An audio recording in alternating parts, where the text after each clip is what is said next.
একদিকে প্রকৃতির ফিরে আসা, অন্যদিকে বাসিন্দাদের দিন যাপনের কঠিন সংগ্রাম। কেউ আছে অর্থাহারে, কেউ বা অনাহারে। পড়াশোনা বন্ধ হয়ে গেছে বাচ্চাদের। এমনই এক কঠিন বাস্তবতার মুখোমুখি কোরাল দ্বীপ সেন্ট মার্টিনের মানুষেরা। আর রিসোর্ট মালিকদের তো পথে বসার উপক্রম। পরিবেশ রক্ষার নামে বিধিনিষেধ নিয়ে ক্ষোভের বিস্ফোরণ তাদের কণ্ঠে। সেন্ট মার্টিনস ঘুরে এসে বিস্তারিত জানাচ্ছেন সহকর্মী সুমন তানভীর। ক্যামেরায় ছিলেন রুহুল আমিন।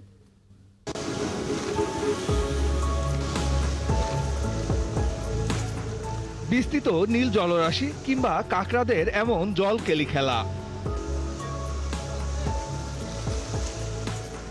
দ্বীপ ঘুরলেই চোখে পড়বে লাল কাকড়াদের অবাধ বিচরণ। ভাগ্য ভালো থাকলে মিলে যেতে পারে কচ্ছপদের ডিম পাড়ার অপূর্ব দৃশ্য। আর পানিতে চোখ পড়তেই উঁকি মারবে নানা জলজ প্রাণী। প্রকৃতির এই অপূর্ব সৌন্দর্য এখন পুরো সেন্ট মার্টিন জুড়ে। নেই কোনো প্লাস্টিকের স্তূপ কিংবা জাহাজ বা ট্রলারের তেলের দূষণ। দিগন্ত জুড়ে শুধুই স্বচ্ছ নীল জলরাশি আর সারি সারি নারকেল ও সুপারি গাছ।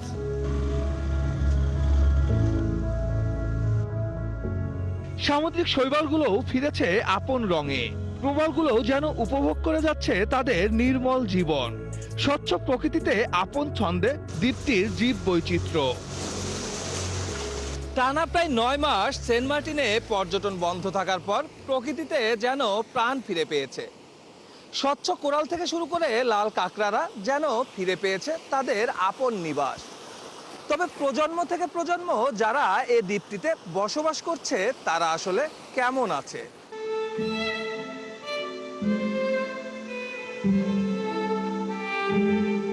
এটি সেন্ট মার্টিনের ডেলপাড়া গ্রামের রশিদ মিয়ার বাড়ি।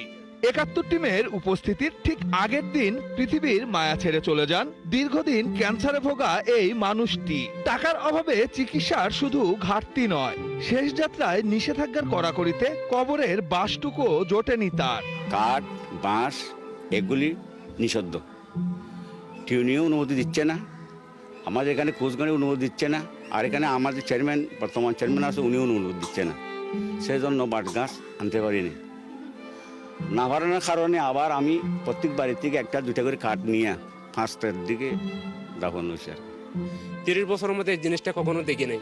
এখন বর্তমান রানি যে এই জিনিসটা চলতেছে, এই জিনিসটা কখনো জীবনে আমার লাইফের মধ্যে দেখি নাই।